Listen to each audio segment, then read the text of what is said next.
Hi, I'm Graham from Castle Cameras, and I'm here today with our first post-lockdown video, and it's a really exciting one. I've got Michelle from Canon with me. Hi.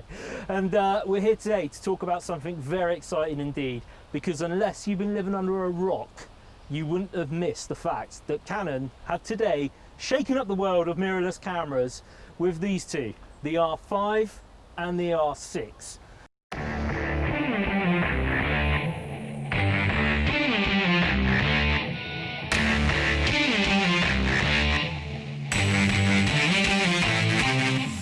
So, the big one, the R5, this is what most people have been kind of excited about and really looking forward to. Obviously, Canon made a development announcement about it a few months ago. They kept the R6 secret as an extra little surprise, but the R5, obviously we've heard some of the headline specs already, but we'll go through them again. So, 45 megapixel full frame sensor, powered by a Digix processor, so that allows for some incredible performance. So, we're looking at ISO up to 51,200, so 51,200, and also really high speed, 12 frames per second on the mechanical shutter and 20 frames per second on the electronic. So you're not going to miss any action at all. So really, I mean, even if a sports photographer could pick up this camera and capture what they need to capture with it, but with some serious resolution as well.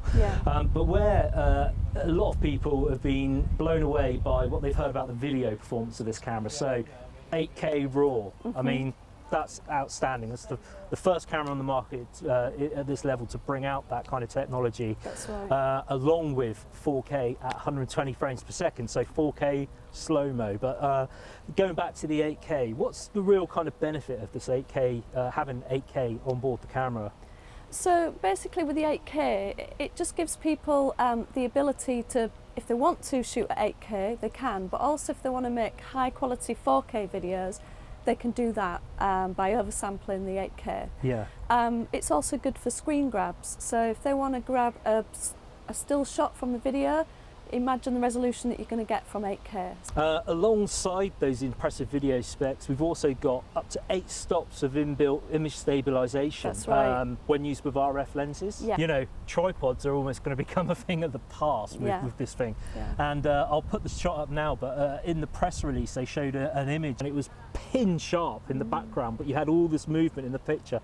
So, you know, not just kind of this low light stability, it's also going to open up creative possibilities like that as well. If you are a Canon DSLR user, you're going to find this really familiar straight away, aren't you? I mean, it kind of when you put it in hand, it does feel like something like a 62 straight away.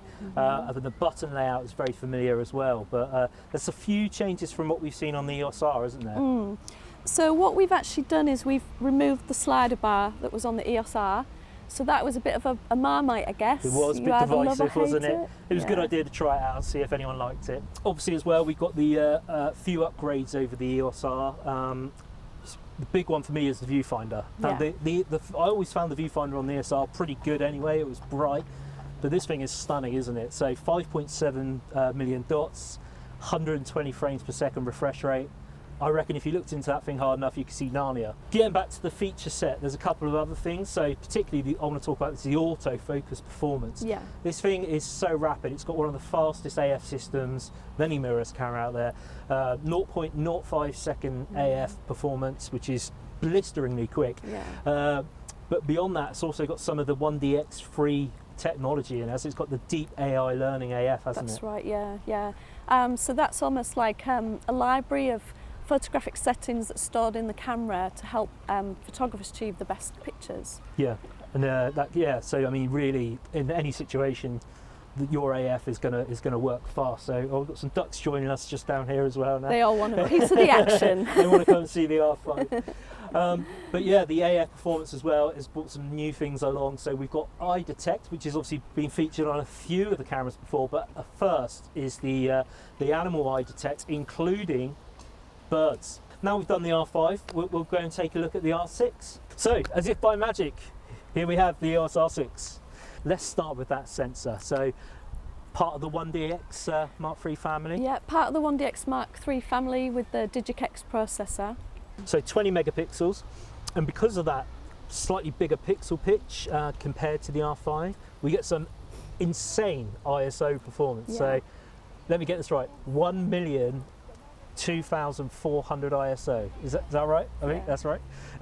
So yeah, double, basically another stop up on the R5. So incredible low light performance. And it can even focus in even darker conditions than the R5. So down to minus 6.5 EV. That's right. This is almost like a 6D Mark II and a 7D Mark II combined together. Yeah. So where we always had the two separate cameras, which was obviously full frame portrait and crop sensor wildlife, we've almost amalgamated them both together and into one body. Into one body. Yeah. Really, it's such bang for buck, I think, as a proposition compared to the R5. So if you don't need those huge monster resolution files, this really could be the one for you.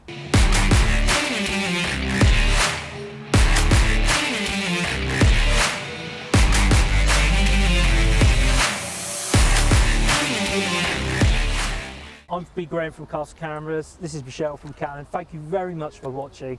Take care. Just before our little dog came over. Oh, he's cute. I know.